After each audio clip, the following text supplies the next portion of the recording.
हमारा चौक खोला ना गई बोलो हमको नहीं आता है। ना गए तो तार हो गाना गुंजन सिंगर बोले बड़ो कि लागे लगो रमिया हे राजा हो हमारा लागे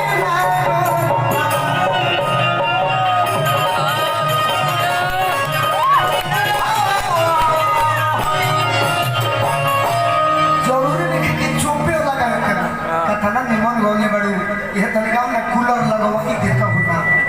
गाओ गाओ बहुत सुंदर कि हमारा से धनी बोला काहे किसी के तो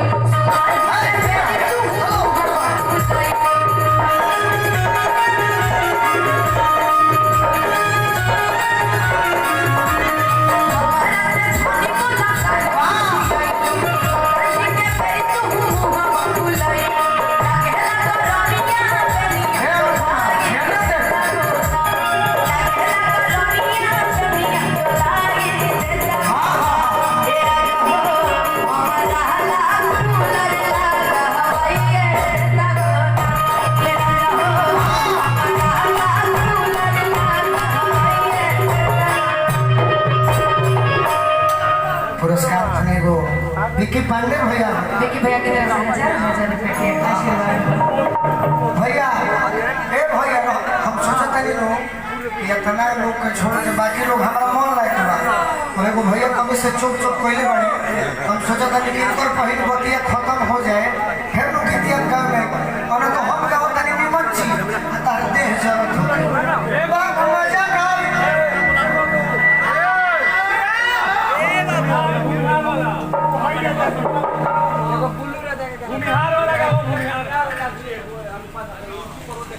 देखा ही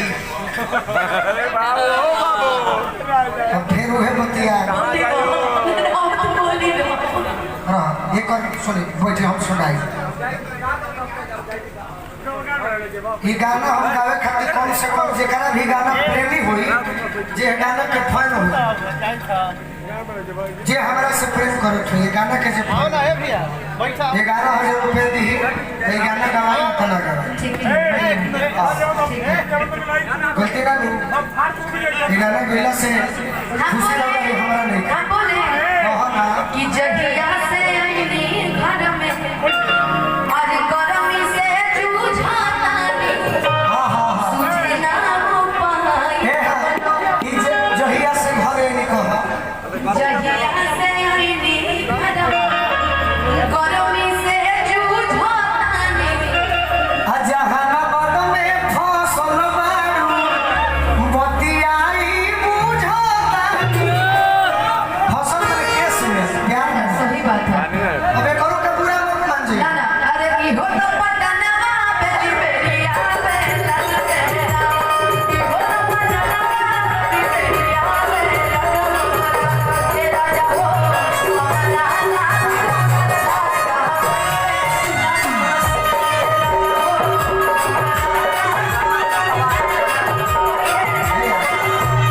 एक इसी परिवार जो हमारे पप्पू भैया का परिवार है जी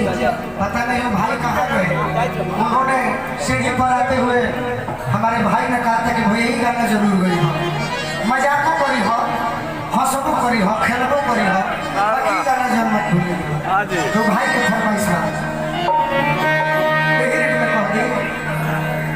आज ना तो काल मिलबू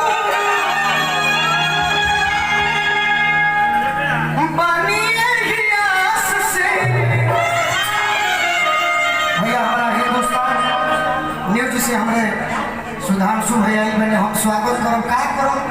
ये मंच है कभी लोग मुकाबला सुनल चाहिए जब तक तनी फुहर पातर ना को हम निमन ना लगी तो का करो हमारा कहे के बाबा के भिरावा रुकी कह के जाए कहा रही कि आज ना तो काल मिलबू अच्छा और हम तीनों जन के लगे रूपा जी और प्रियंका जी पुष्पा जी समझे आप लोग अरे प्यार हम करीले बहुत से पहले कलाश से प्यार हम करीले बहुत से पहले कलाश से आज ना तो काल मिला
मैसेज दिया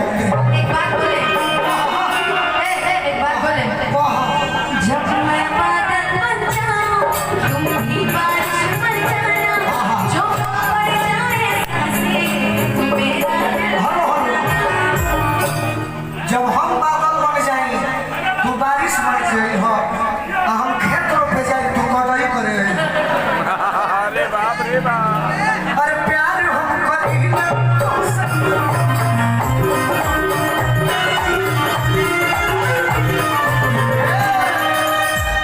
कि पढ़े में कौन रूपा है रुका काहे किसी आई रुझान ले रुका हो क्या बिट्टू भैया होगा रूपा तहरा चक्कर में पढ़ाई लिखाई सब खत्म हो गई जर्नी के प्यार के परीक्षा में पास हो जाई बाकी बिट्टू भैया ऐसा दोस्त मिल गए फेल करा दे